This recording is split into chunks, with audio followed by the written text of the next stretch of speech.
আসসালামু আলাইকুম viewers, Sabinus কিচেনে তোমাদের স্বাগত জানাই।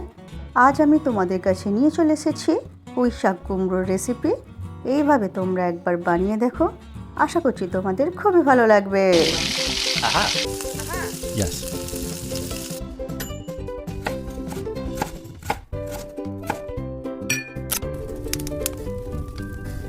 Wow.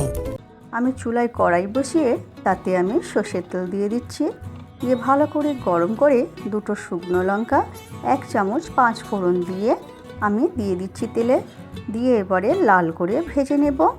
5 ফোড়ন থেকে সুন্দর গন্ধ বের হলে আমি এখানে কুমড়ো আর পুঁই শাকের ডাঁটা কুচি করে দিয়ে দিচ্ছি।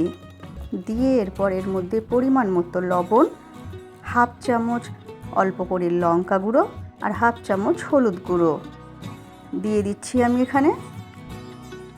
এখানে আমি হলুদ গুঁড়োটা দেখানো স্কিপ করে গেছে, তোমরা অ্যাডজাস্ট করে নিও। দিয়ে এরপর আমি কিছুক্ষণ কষিয়ে নেব। কষানো হয়ে গেলে এর উপরেই আমি শাক দিয়ে দিচ্ছি, ছোট করে কেটে পুঁই শাক দিয়ে এরপরে ঢেকে হতে দেব।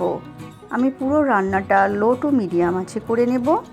শাক থেকে যতটুকু পানি বের হবে তাতেই সব কিছু সেদ্ধ হয়ে যাবে, আলাদা করে আমি পানি দেব না। নেড়ে দিয়ে আবার আমি ঢেকে দেব। দিয়ে এরপর আমি ঢাকনা মাঝে মাঝে খুলে দিয়ে নেড়ে দিচ্ছি। দিয়ে এরপর যখন কুমড়ো সেদ্ধ হয়ে যাবে তখন আমি গলিয়ে দেব। এরপর আমি 1/2 চামচ চিনি দিয়ে দিচ্ছি স্বাদটা ব্যালেন্সের জন্য। যখনই কোনো 5 ফোড়ন দিয়ে কোনো তরকারি হয় তখন আমি একটু মিষ্টি দিলে খেতে ভালো হয়। দেখো, এরপর নেড়ে চেড়ে এইভাবে আমি এবারে ঢাকনা দিয়ে দিচ্ছি। দিয়ে এরপর নেড়ে চেড়ে একেবারে তলা ধরা করে আমি শুকনো করে নামাবো।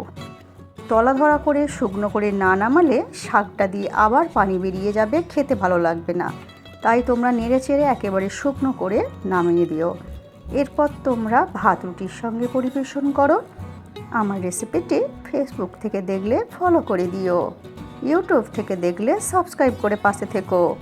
আমার রেসিপিটি শেষ পর্যন্ত দেখার জন্য অনেক অনেক ধন্যবাদ।